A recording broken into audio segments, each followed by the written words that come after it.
I always had the support of the Prime Minister, and that's the thing that obviously matters most of all. But I think the first thing to say is that I'm very proud of the fact that this government set up the Leveson inquiry, and the whole issue of how certain parts of the press, which I don't think are representative of the vast majority of the press at all, but how certain parts of the press have behaved, has been something that governments have ducked for years and years. And with the Prime Minister's authority, I actually set up the Leveson inquiry. I wasn't expecting to get quite such a rough ride myself, but that's what happens in politics. And I think what we're going to end up with is actually, once and for all, actually sorting out some of these things, because the public were so angry about the Millie Dowler revelations, and they wanted to see a government that's actually going to step in and make sure this kind of thing never happens again. That's the press's behaviour. Are you comfortable with your behaviour, though, in this? Are you comfortable that you gave your personal support for the takeover while you were in that quasi-judicial role?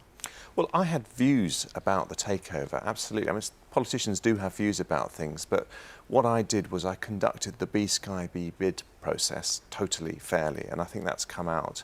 But I think politicians do have to learn. I think overall, we all accept that we got too friendly with press proprietors. That's changed. David Cameron's introduced a rule that all ministers have to publish all their meetings with press proprietors and editors, and I think going forward we will all do things differently, and that's as it should be. And as Dan said, your Liberal Democrat colleagues didn't support the vote. Is that very awkward with you sitting in Cabinet? Do you have to sit next to them knowing that they didn't support you personally?